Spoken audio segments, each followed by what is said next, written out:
Muy buenos días. ¿Cómo está, José? Muy buenos días, chicas y chicos. Hoy vamos a ver la parte A de la guía número 5, que es sobre bioelectricidad.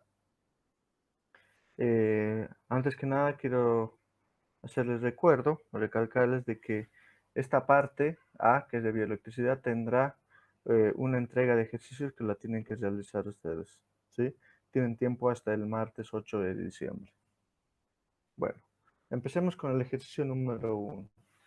Es sobre la aplicación de la ley de Coulomb y campo eléctrico. Como podrán ver, dice ahí, dice, de la figura mostrada abajo, es un sistemita que tiene tres cargas puntuales, Q1, Q2, Q3. El inciso A nos pide cuáles son el módulo y la dirección de la fuerza total sobre la carga 2, es decir, sobre la carga que está acá en el medio. La cual está ejercida, es decir, esa fuerza ejercida por la carga Q1 y Q3. ¿Bien?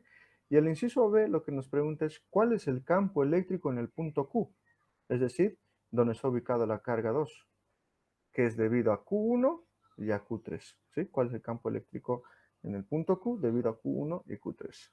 Bueno, entonces los datos que tenemos son las tres cargas, tenemos la distancia 2,1, que es de 1 metro, la distancia 2,3, es decir, de la carga 2 a la carga 3 de 3 metros, y lo que nos pregunta son la fuerza neta que siente la carga 2, es decir, le vamos a denominar F2, y también el inciso B nos pregunta es cuál es el campo eléctrico en el punto Q, es decir, en la carga 2. Entonces vamos a poner campo eléctrico 2.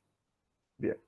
Entonces, para poder calcular la fuerza electrostática entre dos cargas, recurrimos a la ley de Coulomb, que lo que nos relaciona es cómo podemos calcular la fuerza entre dos cargas que están separadas en una distancia d.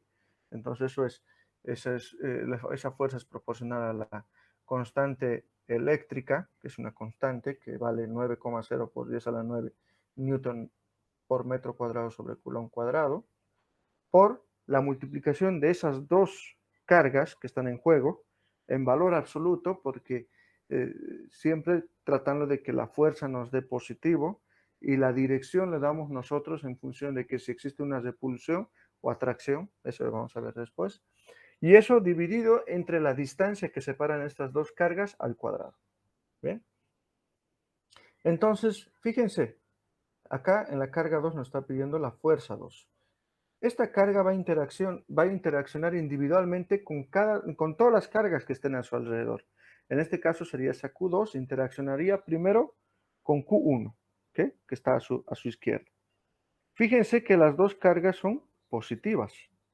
Si son positivas, va a haber una fuerza de repulsión. Es decir, cargas iguales, hay repulsión, cargas diferentes, atracción. Es decir, más con más, repulsión, menos con menos, repulsión, más con menos, atracción, menos con más, atracción. ¿Sí? En este caso es más con más. Entonces acá está la carga 1, acá está la carga 2, más con más hay repulsión. Entonces fíjense cuál es de la carga 2 la dirección de la fuerza que va a sentir debido a la carga 1. Va a ser hacia la derecha. Entonces, fíjense, ahí es donde aparece la fuerza F21, que es la fuerza que siente la carga 2 debido a la carga 1. Bien, esa es la primera fuerza. Ahora analicemos lo mismo, carga 2 con carga 3. Es la carga 2 y la carga 3. La carga 2 tiene un signo positivo y la carga 3 también. Entonces va a haber una fuerza de repulsión. Es la carga 3, la carga 2. A mí lo que me importa es la carga 2. Fíjense, la carga 2, la fuerza hacia dónde va? Hacia a la izquierda. Entonces ahí aparece la fuerza que siente la carga 2 debido a la carga 3. Bien, entonces, como tenemos dos cargas que están que está rodeando a la carga 2, entonces vamos a tener solo dos fuerzas. Bien. Pero ahora lo que nos pide es cuál va a ser la fuerza resultante, porque fíjense, acá tengo la carga 2, acá está mi F21 y acá está mi F23. ¿Cuál es el que está tirando con más fuerza? Ese es el que me va a dar la dirección de la fuerza neta 2. Entonces hay una primera opción, que digamos que esa fuerza 2 va hacia la derecha. ¿Mm? ¿Y cuándo va a pasar eso? Que la fuerza 2 tenga una dirección hacia la derecha. Va a ocurrir cuando la fuerza F21 sea mayor a la fuerza F23. ¿Ah? Entonces ahí la fuerza, el modo de calcular el módulo de la fuerza F2 sería F21 menos F23. ¿Sí? Pero también existe la otra posibilidad de que la fuerza neta esté en dirección para allá, ¿sí? Hacia la izquierda. Entonces, ¿qué significaría que, que sea hacia la izquierda la fuerza neta? Que la F23, que la fuerza F23 sea mayor a la F21. Entonces, la fuerza 2 sería la diferencia entre F23 menos F21, contrario a lo que es con lo que habíamos mencionado, si es que la fuerza F2 se dirigiera hacia el lado derecho, que ahí sería F21 menos F23. Bueno, entonces, para saber en qué situación estamos, tenemos que calcular individualmente cuánto valen esas dos fuerzas, la F21 y la F23. Y ahí vamos a ver en qué situación estamos para poder calcular de esa manera el módulo de la fuerza F2. ¿Bien? Entonces calculemos cada una de esas fuerzas. Ahí tenemos la fuerza 2, 3, donde las cargas en juego son la carga 2 con la carga 3 y la distancia es 2, 3. Reemplazamos los valores. F23 sería 9,0 por 10 a la 9 newton por metro cuadrado sobre coulomb cuadrado por 10 coulomb por 5 coulomb y dividido entre 3 metros y eso al cuadrado. ¿Sí? Ahí podemos simplificar metro cuadrado de arriba con el metro cuadrado de abajo. El coulomb por coulomb, ahí va a ser coulomb cuadrado, con el coulomb cuadrado de acá de la constante se van, y me queda unidad de fuerza que es newton. ¿Mm? Nos queda que F23 es igual a 5,0 por 10 a la 10 newton. Hacemos la misma cuentita para la otra fuerza, que es el 2,1, considerando la carga 2, la carga 1 y la distancia 2,1. Reemplazamos los valores, simplificamos las unidades, y al final nos da una cuentita de F21 de 1,8 por 10 a la 12 newton. Y ahora fíjense que ahí podemos comparar esos valores, F23 y F21. ¿Y qué conclusión sacamos? Que F21 es mayor, es decir, la magnitud de F21 es mayor a la magnitud de F23. Entonces, al ser mayor, estamos en la situación de que la fuerza neta que va a sentir la carga 2 tiene una dirección hacia la derecha o hacia X positivo. ¿Estamos? ¿Hacia X positivo o hacia la derecha? Entonces, la ecuación para calcular la fuerza neta 2 es F21 menos F23. ¿Bien? Entonces, si reemplazamos ahí los valores que calculamos hace rato de las fuerzas individuales, F21 sería 1,8 por 10 a la 12 newton menos F23 5,0 por 10 a la 10 newton, dando una cuentita de 1,75 por 10 a la 12 newton. Pero como estamos trabajando con dos cifras significativas, el 5 redondea al 7 a 8. ¿Bien? Con eso ya determinamos cuál es la dirección, que dijimos hacia la derecha o X positivo, y el módulo de esa fuerza, que es 1,8 por 10 a la 12 newton. Pasando al inciso B de cómo calcular el campo eléctrico, tenemos que partir de la definición de qué es el campo eléctrico. Y el campo eléctrico se define como la fuerza en ese punto dividido entre la carga en ese punto. Bueno, y como nuestro punto en cuestión es Q, la fuerza neta en ese punto sería F2 y la carga en ese punto sería Q2. Por eso hemos denominado campo eléctrico 2. ¿Bien? Reemplazamos, sería la fuerza 2, que es lo que calculamos en el inciso A, 1,8 por 10 a la 12 newton, dividido entre la carga 2, que son 10 coulomb. Y ahí fíjense que aparece la unidad newton sobre coulomb. Y eso es la unidad de campo eléctrico. Entonces, el resultado, o sea, 1,8 por 10 a la 11 newton sobre coulomb. ¿Bien? Esto es sobre aplicación de la ley de Coulomb y campo eléctrico.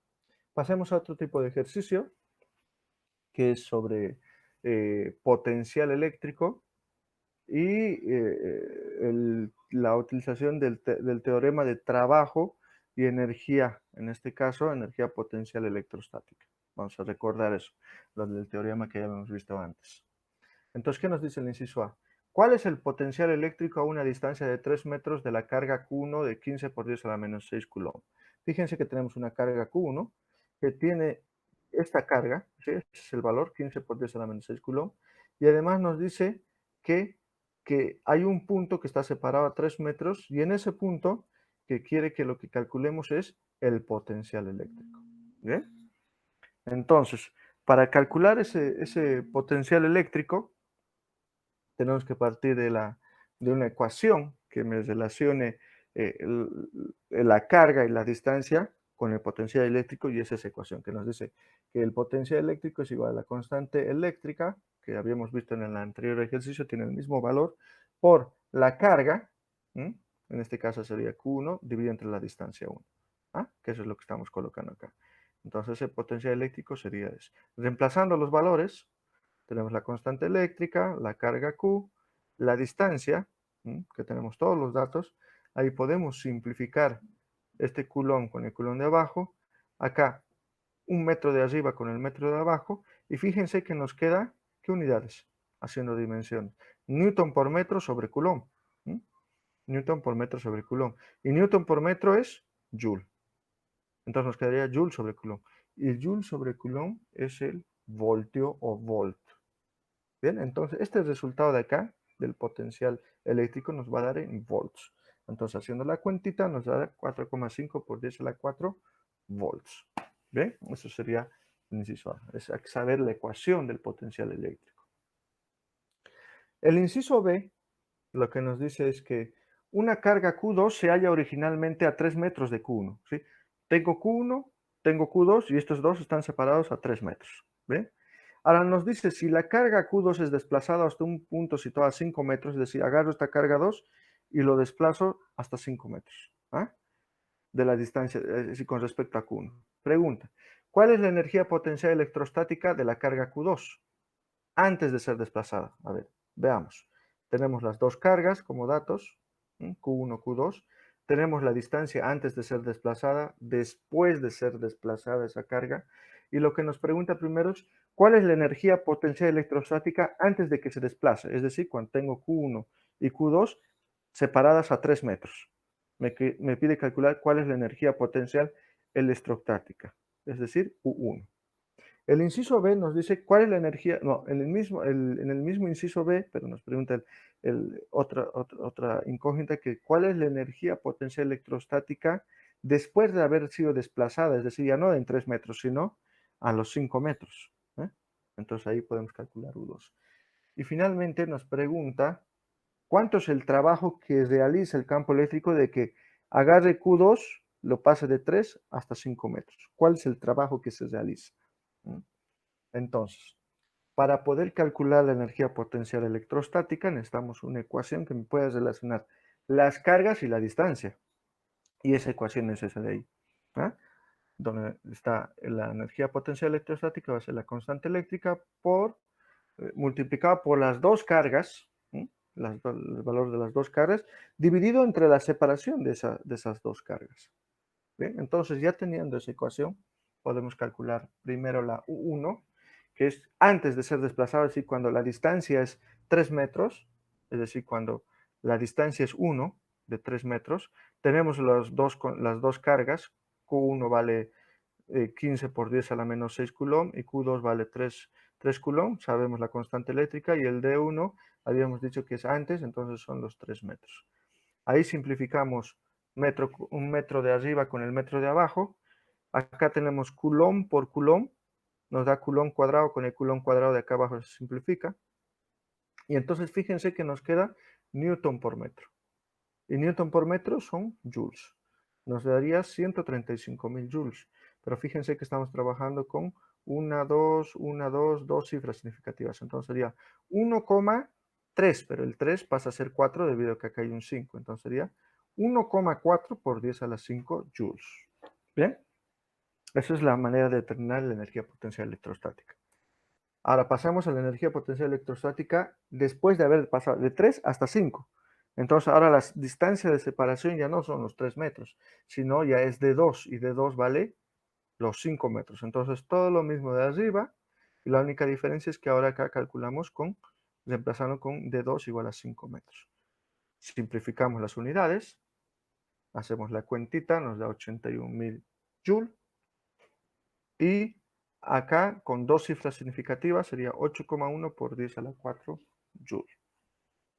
Bien, ya tengo la energía potencial electrostática antes y después de haber sido desplazado. ¿Cómo puedo calcular el trabajo que realicé al mover esa carga Q2 de 3 hasta 5 metros? Si tenemos la energía potencial electrostática. ¿Cómo puedo calcular el trabajo? Para eso recurrimos al teorema de trabajo y energía, ¿se acuerdan? Cuando habíamos visto en la guía número 1, en la guía número 1 vimos eso, donde nos decía que el trabajo es igual a la menos variación de la energía potencial. Esa es una parte del teorema del trabajo y energía. Entonces yo tengo la energía potencial electrostática en este caso, entonces puedo decir que esa variación de la energía potencial electrostática es U2 menos U1. Y yo conozco ya esos valores que había calculado. Entonces ya habiendo calculado eso, hago la diferencia, hago el trabajo es igual a menos 8,1 por 10 a la menos 4 joule, menos 1,4 por 10 a la 5 joule. Fíjense que acá va a haber una diferencia 8,1 entre este y este, va a dar un valor negativo. Y ese valor negativo, con este negativo, nos va a dar positivo. Entonces, es coherente que el trabajo nos dé positivo y nos da una cuenta de 5,9 por 10 a la 4 joule. Y tiene que ser positivo porque es un trabajo que se le está dando a la carga para que se pueda mover.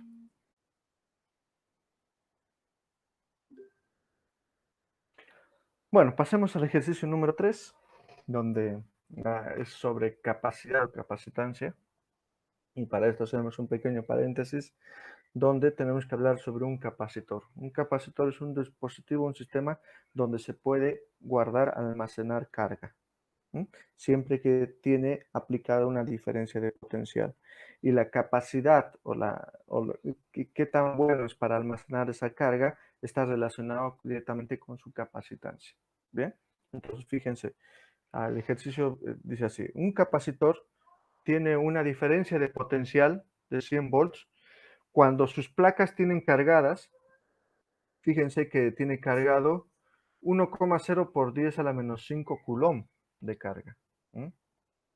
Entonces nos pregunta cuánto vale su capacidad o capacitancia. Para eso tenemos que empezar, bueno, tenemos los datos, la carga, el voltaje, y la incógnita es la capacitancia. Sí. Entonces la ecuación, la definición de capacitancia o capacidad de un capacitor está dado por la relación entre la carga que puede almacenar ese dispositivo sobre el voltaje que se le aplica a ese dispositivo. Justamente tenemos todos los datos, tenemos la carga y el voltaje, y entonces podemos reemplazar para calcular la capacitancia. Reemplazamos la carga 1,0 por 10 a la menos 5 coulomb dividido entre los 100 volts. De esa manera podemos definir también cuáles van a ser las unidades de esta capacitancia. Fíjense que acá nos va a quedar coulomb sobre volt. Y coulomb sobre volt es igual a faradio. Bien, tenemos el faradio. Esa es la unidad de capacitancia. Entonces, haciendo la cuentita va a ser igual a 1,0 por 10 a la menos 7 faradios. Bien. En este tipo de ejercicio de capacitancia, capacidad, solo es necesario saber esta ecuación. Nos van a dar, son tres, fíjense, ¿no? Capacitancia, la carga y el voltaje. Nos van a dar siempre dos para calcular el tercero. Entonces, hay que tener cuidado en eso, nomás de despejar si es que nos piden o la carga o el voltaje. El ejercicio 4, ya vamos a entrar a hablar sobre corriente eléctrica, ley de Ohm y potencia eléctrica. Entonces, ¿qué nos dice? Según la figura de abajo, fíjense que ahí tenemos un sistemita, una red eléctrica, que tiene tres partes importantes, o tres aspectos importantes que tenemos que saber qué son. La V, eso es diferencia de potencial, es voltaje, o también se denomina como FEM, que FEM es fuerza electromotriz. ¿Sí? Eso es el voltaje, V. Esta R mayúscula es la resistencia. Es la resistencia, de la resistencia eléctrica de ese sistema. Y por último, acá tenemos la I mayúscula, que esa es la intensidad de corriente, o que directamente muchas veces lo denomina como corriente. Y eso está en amperes. La resistencia está en ohm y el voltaje está en volts. ¿Bien? Entonces, el inciso A, ¿qué nos pregunta? Si la batería tiene una FEM o voltaje de 5 volts y además tiene una resistencia de 10 ohm, lo que pregunta es cuál es la intensidad de corriente del circuito y cuál es la potencia disipada en esa resistencia. Bien, entonces lo que tenemos que hacer ahora es utilizar una ecuación que nos pueda relacionar el voltaje, la resistencia y la intensidad de corriente. Y esa es la que me relaciona, es la ley de Ohm. Fíjense, la ley de Ohm nos dice que el voltaje tiene que ser igual a la intensidad de corriente por la resistencia. ¿Bien? Entonces, fíjense que acá tenemos 3 y siempre nos van a pedir, siempre nos van a dar 2 para poder calcular 1. Fíjense en este caso, conocemos el voltaje y la resistencia y lo que me pide es la intensidad de corriente. Despejo de ahí la intensidad de corriente, la resistencia pasaría a dividir. Entonces me quedaría voltaje sobre resistencia. Reemplazo los datos, tengo el voltaje 5 volts, la resistencia 10 ohm, y ahí me da que la intensidad de corriente es 0,50 amperes. Ahora nos pide la potencia. Ya, ahora, para la potencia eléctrica tenemos que tener otra ecuación. Y esa ecuación nos dice que la potencia es igual a la intensidad de corriente por el voltaje. ¿No? Entonces, fíjense que de ahí la incógnita sería de la potencia. Y conozco la intensidad de corriente y conozco el voltaje. Entonces, si reemplazo esos datos, la intensidad de corriente, lo que habíamos calculado, 0,50 amperes por el voltaje que es 5 volts. Y nos da una potencia de 2,5 watts. Es importante eso porque es unidad de potencia en el sistema internacional. 2,5 watts. ¿Bien?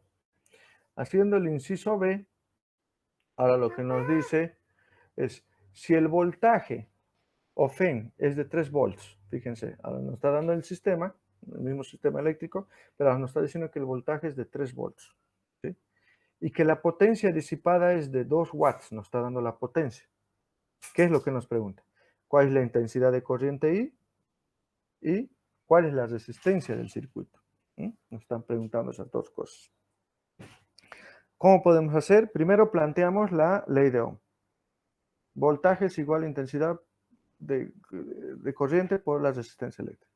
Fíjense que de esta ecuación solo conocemos el voltaje. La intensidad de corriente y la resistencia son nuestras incógnitas. Entonces tenemos una ecuación con dos incógnitas. No vamos a poderlos resolver. Pero si, por ejemplo, digo, bueno, de ahí quiero calcular la resistencia. Lo que tendría que calcular aparte es la intensidad de corriente. ¿Y cómo lo calculo? Ah, pero tenemos la potencia. Puedo utilizar la ecuación de potencia eléctrica. Y claro, ¿no? Tenemos la ecuación de potencia eléctrica y fíjense, de acá conocemos la potencia eléctrica, el voltaje conocemos y lo que tendríamos que calcular o lo que podríamos calcular ahí es la intensidad de corriente. Y es justamente lo que vamos a hacer. De ahí despejamos la intensidad de corriente, el voltaje pasaría a dividir. Entonces, que la intensidad de corriente igual a la potencia sobre el voltaje. Reemplazamos, potencia son los 2 watts que tenemos como dato y el voltaje son 3 volts. Y reemplazando nos da 0,75 amperes. Listo, ahora sí ya podemos volver a la ley de Ohm, despejar la resistencia, porque ya conozco la intensidad de corriente, te pasaría a dividir. Ahí esa intensidad de corriente que calculé lo puedo reemplazar. Y reemplazando tenemos 3 volts dividido entre 0,75 amperes y nos da una resistencia de 4,0 ohm. ¿Bien? Así de esta manera, siempre que tengamos este tipo de ejercicios, vamos a podernos manejar con esas dos ecuaciones. La ley de Ohm y la ecuación de potencia eléctrica. Y con esas dos podemos resolver cualquier ejercicio que nos pida, ya sea intensidad de corriente, resistencia, voltaje o potencia. ¿Listo? Bien, pasemos al ejercicio número 5, con esta línea de la parte de circuitos eléctricos, que lo que vamos a ver es disposición de resistencias en serie y resistencias en paralelo. El inciso A lo que nos dice, hallar la resistencia equivalente de las siguientes redes. Fíjense, el inciso A, tenemos una red que tiene dos extremos. Dentro de los extremos hay conectados uno seguido de otro, 4 resistencias. A ese tipo de disposición se le llama resistencia en serie, porque está uno seguido de otro. Viene R1, después viene R2, después seguido R3, viene R4. Fíjense que es una línea que no hay una división, ninguna división, sino no hay un nodo. Entonces acá, de esa manera se puede identificar que es una resistencia en serie. Y lo que me está preguntando es la resistencia equivalente. ¿Qué significa? Si yo tuviera que representar esto en una sola resistencia, ¿cuánto tendría que tener ese valor de resistencia equivalente para que pueda tener la misma resistencia, el mismo comportamiento en términos de resistencia de las 4 resistencias conectadas en serie? Entonces, por eso se le llama el R equivalente. Si yo tengo 4 resistencias, para que sea equivalente a esas 4, ¿cuánto tendría que ser el valor? Esa es la resistencia equivalente. Bien. Entonces, para cuando es un sistema de resistencia, ahí está, lo que tenemos que calcular es el R equivalente. ¿Cómo puedo calcular el equivalente en resistencias en serie?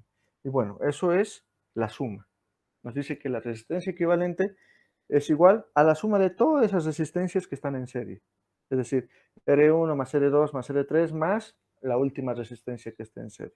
En nuestro caso tenemos 4 resistencias que están en serie. Entonces sería R1 más R2 más R3 más R4. Reemplazamos todos los valores, 1 ohm para la resistencia 1, 2 ohm, 3 ohm, 4 ohm y así sucesivamente. 1, 2, 3, 4. Entonces sumamos y ahí nos da que la R equivalente son 10 ohm. ¿Listo? Es la manera de calcular para resistencias en serie. Es fácil. Todas las que estén en serie se suman directamente los valores propios de cada una de sus resistencias. Ahora, inciso B.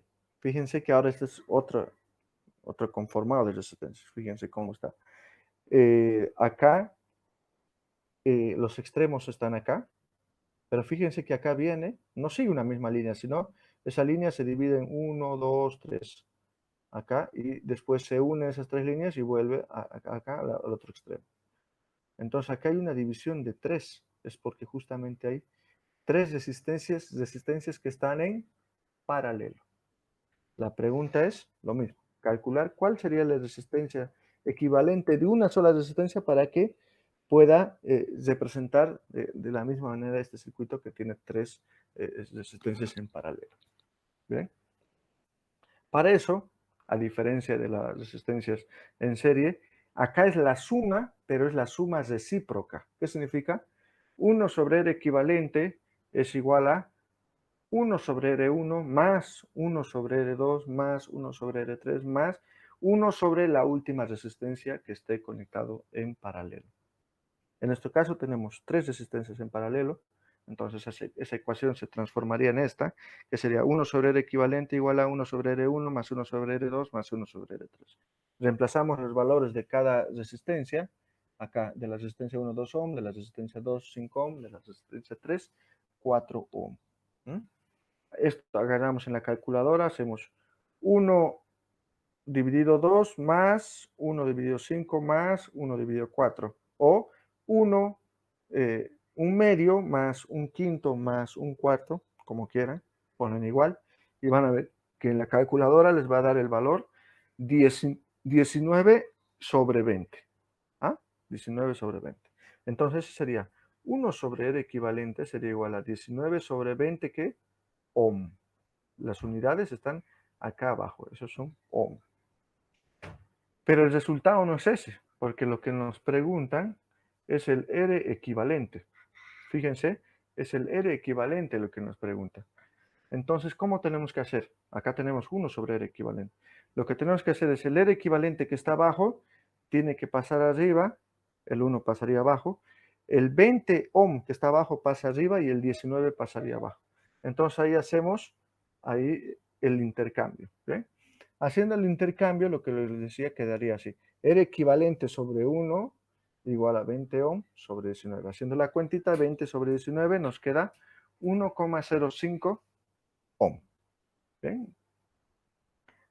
Como estamos trabajando con una cifra significativa, entonces el resultado del equivalente quedaría como 1 ohm.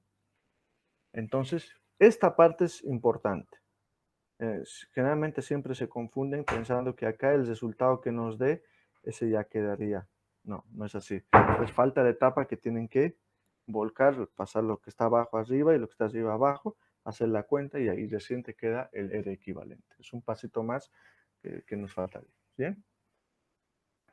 Entonces, de esta manera continuamos con otro ejercicio, que es sobre la resolución de circuitos en serie, en este caso lo que vamos a ver, porque fíjense que considere una red de dos resistencias. Tenemos R1 y R2, que tiene una resistencia de 1 ohm y de 2 ohm.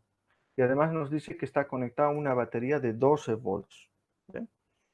Inciso A, lo que nos pregunta es, las corrientes que circulan en cada resistencia. Calcular cuánto vale I1 y I2. ¿Dónde están ubicados I1 y I2? Están acá. Acá está la resistencia 1, pasa por ahí una corriente I1. Y acá tengo la resistencia 2, pasa la corriente I2. ¿Ven? Entonces lo que nos pregunta es cuánto de intensidad de corriente circula por cada una de esas resistencias.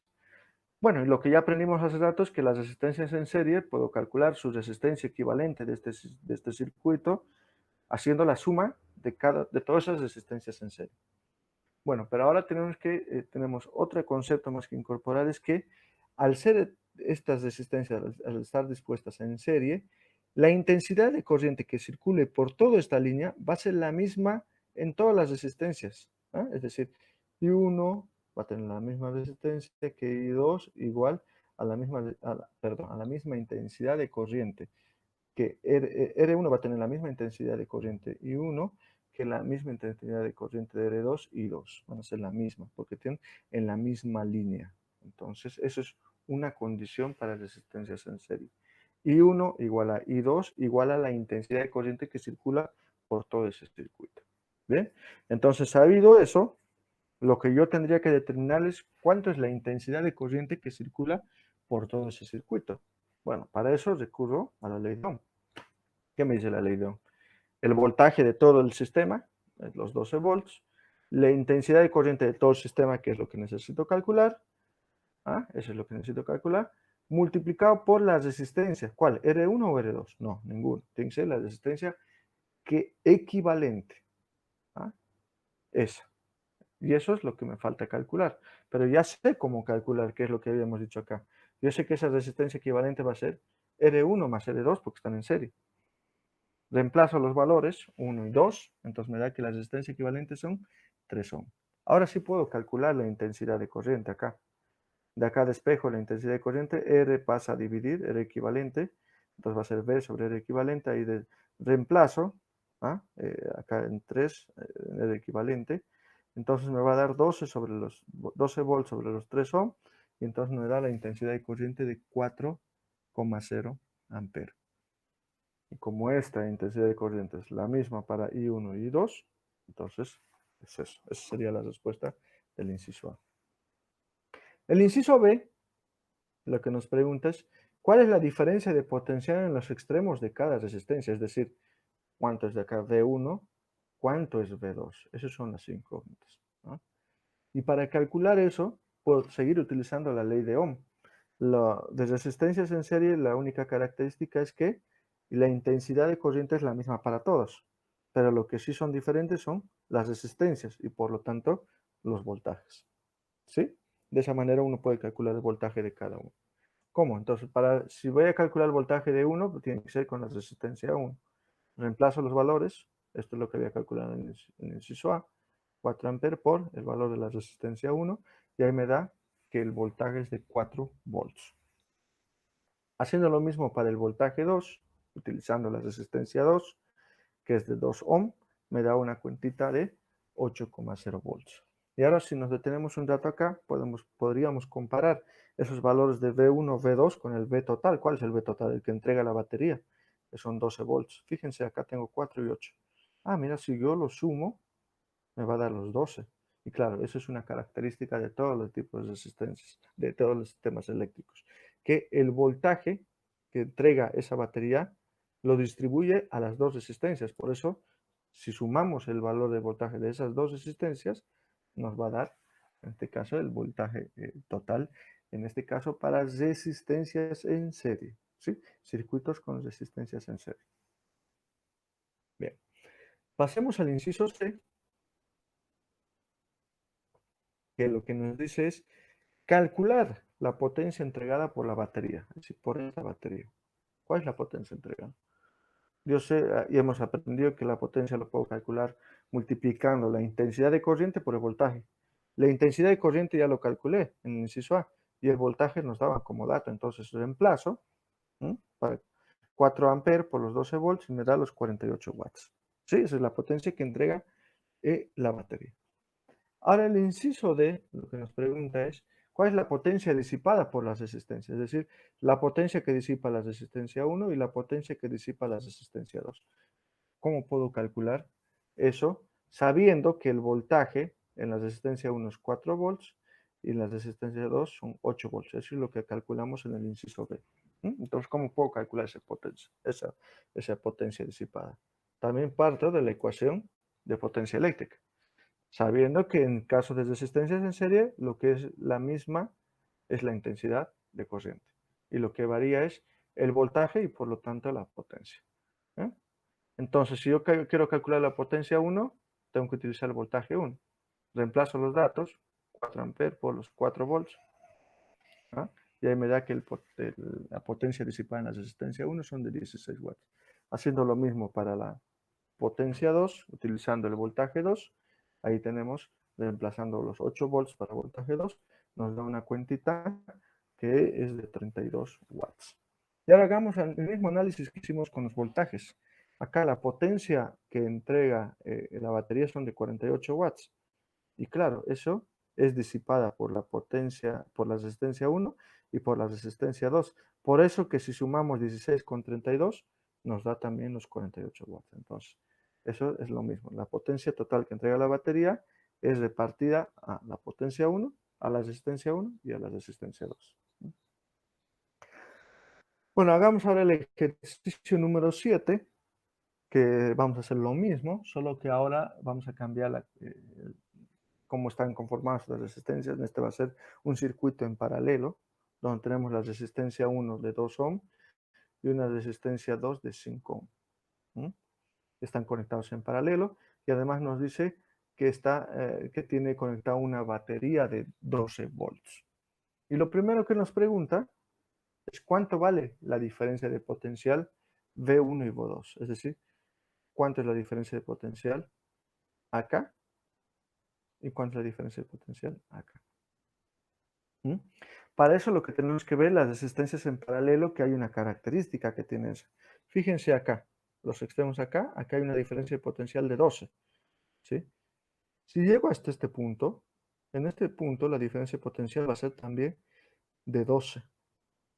Pero este de 12, entonces fíjense que acá conecta la resistencia 2 y también conecta la resistencia 1. Entonces, ¿qué conclusión se puede sacar para resistencias en paralelo? Que el voltaje que entrega la batería va a ser la misma que va a recibir la resistencia 1 y la misma que va a recibir la resistencia 2. Entonces, el voltaje es igual a V1, igual a V2, igual a todos los Vs o todos los voltajes que puedan tener, dependiendo de la cantidad de resistencias que estén en paralelo. ¿Bien? Entonces, en este caso, el V1 y V2 también sería de 12 volts. El inciso B lo que nos pide calcular son las corrientes que circulan por cada resistencia. ¿Dónde están las corrientes? Fíjense que acá hay una intensidad de corriente total, pero esa intensidad de corriente llega acá y se tiene que dividir. Se divide una parte por acá y otra parte por acá. Entonces ahí es donde aparecen esas intensidades de corriente. Acá sería la intensidad de corriente debido a la resistencia 1, por eso I1, y acá esta intensidad de corriente sería debida a la resistencia 2, que es la I2. Entonces lo que nos pregunta, ¿cuánto valen esas intensidades de corriente? Y para eso podemos recurrir de nuevo a la ley de Ohm. Acá sabemos que en resistencias en paralelo lo que es igual en todas las resistencias es el voltaje. Pero lo que cambia es la intensidad de corriente debido a la resistencia que tiene cada uno, el valor de resistencia que tiene cada uno de ellos. De ahí yo puedo despejar la intensidad de corriente, me va a dar V sobre la resistencia equivalente. Entonces, si por ejemplo quiero calcular la intensidad de corriente 1, tengo que utilizar la resistencia 1. Reemplazo los valores, la intensidad de corriente 1 sería 12 volts, dividido entre los 2 ohm, y ahí me da una intensidad de corriente 1 de 6 amperes. Haciendo lo mismo para la intensidad de corriente 2, utilizando la resistencia 2, ahí hago 12 volts dividido entre los 5 ohm, y ahí me da una intensidad de corriente 2 de 2,4 amperes. Ahora, ¿se acuerdan que al principio habíamos hablado que esa intensidad de corriente viene acá a este punto, a este nodo, y se divide? Entonces yo podría estimar cuánto vale esta intensidad de corriente. ¿Cómo? Si yo sé que viene acá el total y esto se divide, entonces puedo sumar I1, I2 y así estimar cuánto vale la intensidad de corriente. Claro, entonces I sería I1 más I2 y eso sería 8,4 amperes, ¿no? Los 6 amperes más los 2,4 serían los 8,4 amperes. Esa sería la intensidad de corriente. Ahora pasemos al inciso C, en lo que nos pide es la potencia entregada por la batería. La potencia entregada. Para eso recurro a la ecuación de potencia. Yo sé que la potencia entregada por la batería va a ser la intensidad corriente, no la I1, la I2, sino la total, la que pasa por acá, es decir, la I, la que acabamos de calcular acá, los 8,4 amperes, por el voltaje de la batería. Entonces, de esa manera podemos calcular la potencia. Reemplazamos, serían 8,4 amperes por los 12 volts y nos da una potencia de 100,8 watts. Como estamos con dos cifras significativas, entonces sería 1,0 por 10 a la 2 watts. Entonces, y por último, el inciso D, lo que nos pregunta es, ¿cuál es la potencia disipada por las resistencias? Entonces, de cada resistencia, ¿cuál es la potencia que disipa? Entonces, también partimos de la ecuación de potencia eléctrica, donde sabemos que en resistencia en paralelo, lo único que es constante es el voltaje. Y de acá podemos calcular la potencia eléctrica. Por ejemplo, del 1, tendría que utilizar la intensidad de corriente 1, que es lo que acabamos de calcular en el inciso B, que en el caso de I1 sería 6 amperes, reemplazando esos valores, y ahí tenemos la potencia eléctrica 1, la disipada por la resistencia 1, que es 72 watts. Haciendo lo mismo para la potencia 2, utilizando la intensidad de corriente 2, que es de 2,4 amperes, nos da una cuenta de 29 watts. Bien, ahora si nos detenemos acá, esta potencia que habíamos calculado en el inciso C de la batería era 1,0 por 10 a la 2. Y si ahora sumamos esto con esto, también, como en el caso de resistencias en serie, nos da la potencia total. Entonces sabemos que la potencia total tiene que ser igual a la potencia que disipa cada uno, a la suma de las potencias que disipa cada una de esas resistencias que están conectadas en ese circuito. Bien. Bueno, ahora pasemos a otro tipo de ejercicio que es sobre corriente alterna, el ejercicio número 8, donde acá en la corriente alterna lo que tiene es que tanto el voltaje como la intensidad de corriente varían. Es decir, el voltaje alcanza un máximo, alcanza un mínimo y así va oscilando. Tiene un rango de oscilación, tanto el voltaje como la intensidad de corriente. Y eso hace que se empiecen a hablar de dos términos, algo de valores eficaz y máximo, que es lo que vamos a ver ahora en este ejercicio. El inciso A. ¿Cuánto vale la resistencia de una bombilla que disipa 60 watts? ¿Sí? Y tiene la potencia de la bombilla. Y que además nos dice que tiene un potencial eficaz. El potencial, diferencia de potencial, voltaje, PEM, sabemos que es V. ¿Sí? Y en este caso nos está dando el valor eficaz. Lo que les decía, el valor eficaz de esa diferencia de potencial de 220 volts. ¿Bien? Y lo que nos pregunta es, ¿cuánto vale la resistencia? La resistencia de esa bombilla. El inciso B lo que nos dice es, ¿cuánto valen las intensidades de corriente eficaz y máxima en la resistencia? Entonces nos piden esos tres valores. En esta corriente alterna también sigue valiendo la ley de Ohm. Solo que ahora, como conocemos el voltaje eficaz, lo que tenemos que colocar es la intensidad de corriente eficaz. La resistencia es un solo valor y no hay más. ¿Sí? No hay resistencia eficaz y resistencia máxima. No, es un valor de resistencia. Lo que sí varía es el voltaje y la intensidad de corriente. En este caso, como nos da el voltaje eficaz, acá tendría que ser, ahí tiene que ser intensidad de corriente eficaz. Fíjense que acá lo que tenemos son justamente, acá lo único que conocemos es el voltaje eficaz, pero la intensidad de corriente y la resistencia no, y esos son los que están acá como incógnitas. Entonces tengo una ecuación con dos incógnitas. Acá podría decir, bueno, quiero calcular de acá la resistencia. Pero para poder utilizar esa ecuación, tengo que primero poder calcular la intensidad de corriente eficaz. Y para eso recurro a la otra ecuación, ¿sí? Que es la potencia eléctrica, que nos dice que la potencia eléctrica es igual a la intensidad de corriente eficaz por el voltaje eficaz. ¿Ve? De acá tenemos todos los datos, excepto la intensidad de corriente eficaz. De ahí puedo despejar la intensidad de corriente eficaz. Pasa el voltaje eficaz a dividir y ahí nos queda eso. Reemplazamos los datos. Potencia sería igual a 60 watts. No, la intensidad de corriente eficaz sería igual a 60 watts dividido entre los 220 volts. Y esto nos da una intensidad de corriente eficaz de 0,273 amperes. De esa manera ya tenemos el valor de la intensidad de corriente eficaz. Y con ese valor, vengo acá, por reemplazar, entonces despejo de acá la resistencia, este pasaría a dividir, reemplazo los valores, 220 volts, dividido entre 0,273 amperes, y me da que la resistencia de esa bombilla es de 806 ohm. Bien. Hasta acá, nada nuevo, eso ya lo habíamos visto. Lo único que estamos colocando que es, hemos calculado todo con valores eficaces. ¿Sí? Ahora lo que nos queda por resolver es cómo puedo calcular la intensidad máxima. Para eso tenemos que descubrir cómo es que se comporta la corriente alterna. Lo que les había dicho, el valor del voltaje o de la intensidad de corriente tiene una variación tiene una variación sinusoidal. ¿No? ¿Sí? Fíjense que acá alcanza un máximo, empieza a bajar y todo eso. Fíjense que el máximo es lo que nos está pidiendo. ¿Cuál es la intensidad máxima? Acá está como voltaje, pero sí, la intensidad también tiene el mismo comportamiento.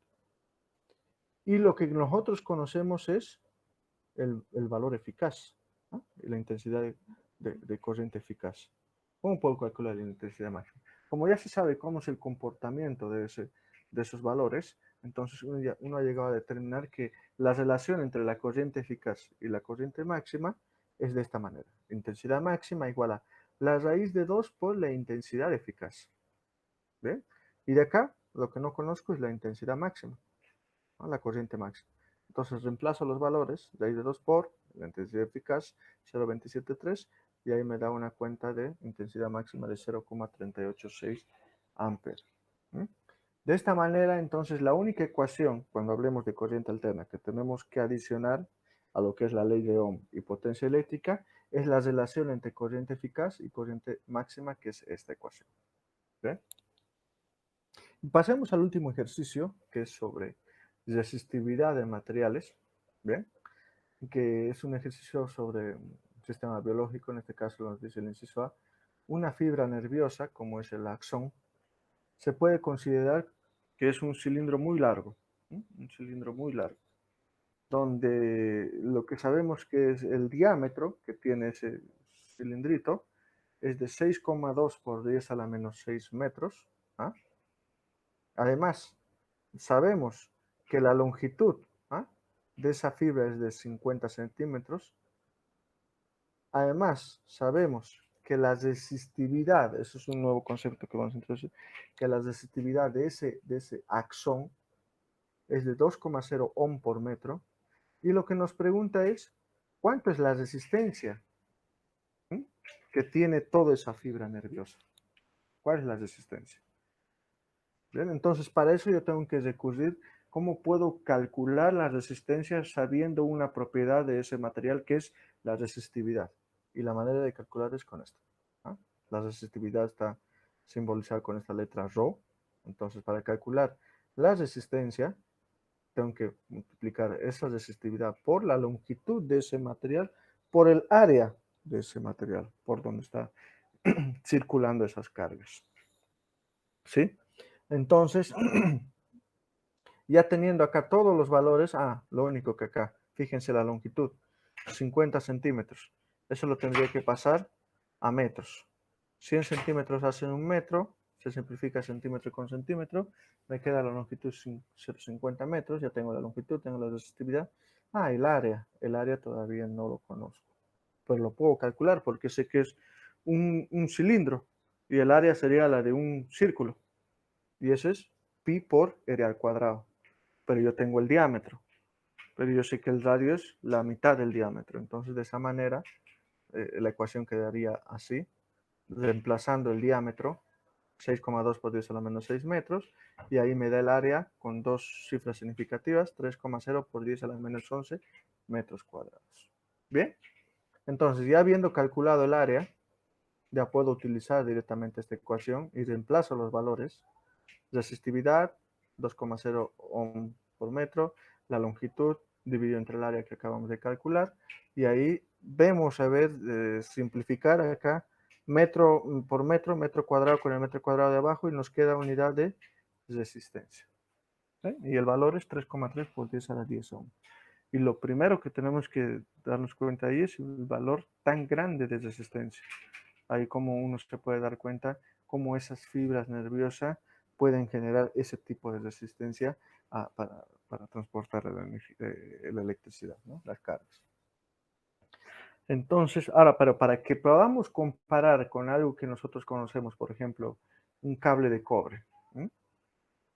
Entonces ahí viene el inciso B, que dice, a ver, ¿qué longitud debería tener ese cable que estamos viendo acá? ¿Qué longitud debería tener ese cable? Que tiene el mismo diámetro que la del axón, ¿m? Los 6,2 por 10 a la menos 6 metros. Entonces, si tiene el mismo diámetro, tiene la misma área, que es lo que habíamos calculado hace rato, 3,0 por 10 a la menos 11 metros cuadrados. Y además nos dice, para que tenga la misma resistencia, es decir, quieren que tenga este cable de cobre la misma resistencia que la fibra nerviosa del axón. Entonces, ¿qué resistencia es la que calculamos en el inciso A? 3,3 por 10 a la 10 ohm. Nos da como dato la resistividad de cobre, que es 1,72 por 10 a la menos 8 ohm por metro. Y como te les dije, la pregunta es, ¿qué longitud de cable debería tener ese cobre para generar es la misma resistencia? Entonces partimos de la misma ecuación, donde ahora la incógnita es la longitud. De ahí despejamos la longitud, el área pasa a multiplicar y la resistividad pasa a dividir, así como se ve acá. Y reemplazamos los valores de resistencia, lo que habíamos calculado en el inciso A, por el área dividido entre la resistividad. 1,73 por 10 a la menos 8 ohms por metro. Ahí vemos que se simplifica ohm con ohm. Y acá un metro con el metro de abajo, entonces nos queda solo metros.